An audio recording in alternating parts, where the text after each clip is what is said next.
experience mo yun, ha? Nay, wala na. Kuha! Kuha! Nag-abi, tama. Bakit? Pipitapin ka ng pulis. Wala, ayaw eh. May hiyain eh. Nagretrato ka.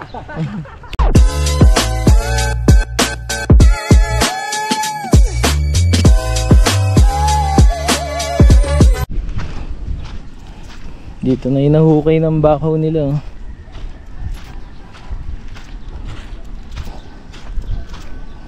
Dati ganito talaga buhangin dito.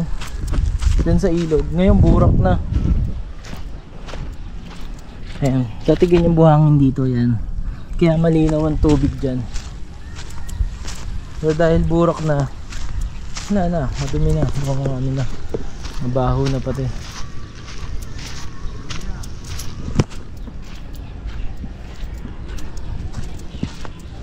Basta pala ito. Ay, wala na yung mga puki mo dito. Ito, ano to? God bless you.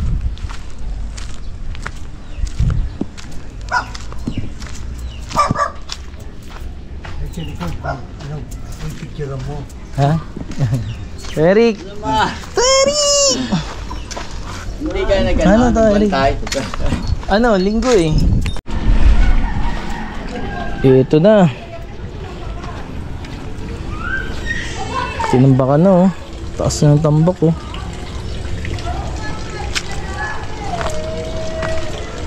Makikita nyo dati yung ano, damo pa yan.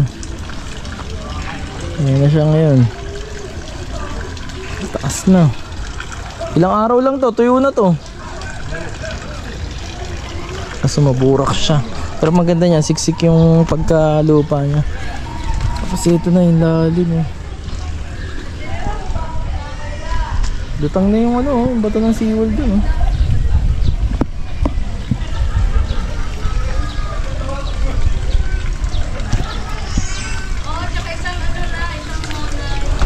Ito ang lupa na iniwan ng lolo ko.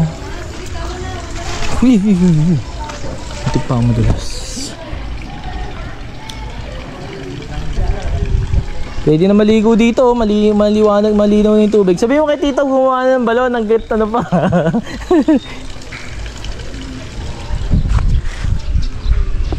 Maganda to, kaya no, ilog.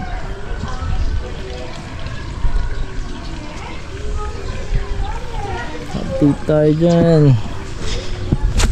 Pang 3 days nila to. Ay, ilang days na ba to? Ginagawa. Kanina niya eh. Kaka 3 days pa lang sila dito, simula nag-umpisa. Ang laki na kagad ng improvement ng ginawa nila oh. Ay, wala na yung ano, pinutol na. Oo. Guyabano. Guyabano. Yung nakahigang guyabano, pinutol na. Si Tito Onad oh. Titignan na yung lupain niya. Konting tambak na lang oh. Magtayo nga tayo dyan kubo to. Nakaakan daw yan eh. Oo. Yung maganda, mataas. Hindi na kayo bibili pa ng bak. Oo.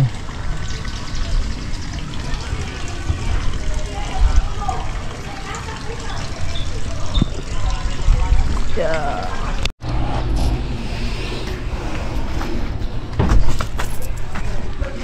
Hindi na nakapunta dito. Ah.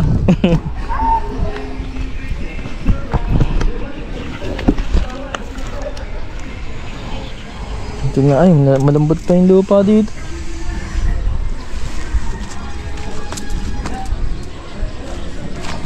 Mahulog ako. Tsak. Hindi naman, kaya.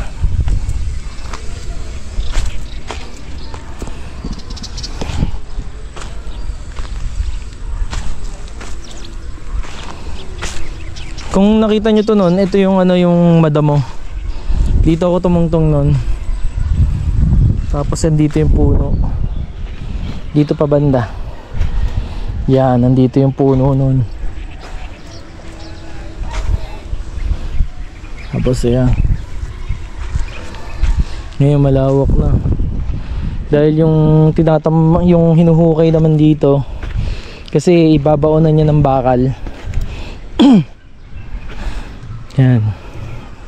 Ayan, bandang dyan, dagat na yan, malapit na yun sa dagat. So ito, hinuhukay dyan yung pagbabaunan ng bakal. Ayan, tapos ipoporma na yan dyan, pilod.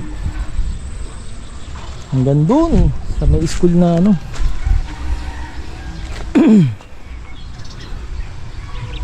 Lawak ko, kanina kayong lupa to.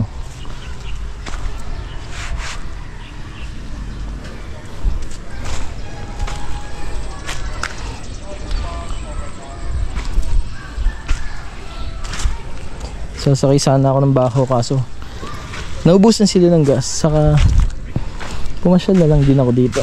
Tinuloy ko na lang din yung pagpasyal para makita nyo rin yung update dito sa ginagawang seawall dito sa San Pedro.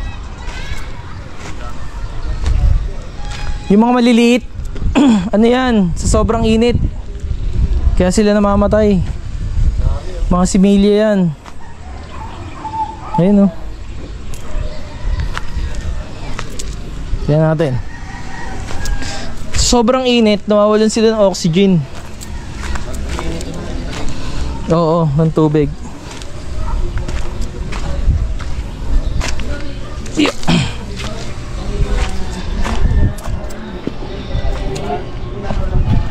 Yeah.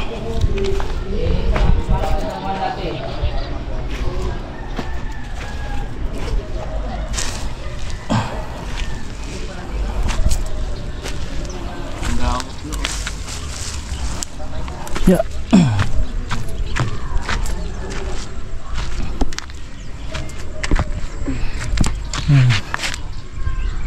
Mga maliliit pa, si Milya pa ngayon. Namatay sa sobrang init ng panahon. Kapag sobrang init kasi walang oxygen. Kaya nakalutang sila. Ang daming tilapia doon sa ilog. Ayan, puro mga tilapia yung nakikita nyo ngayon.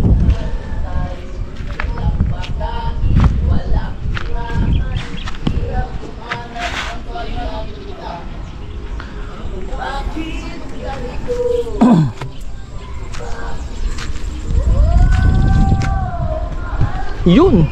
Peace out!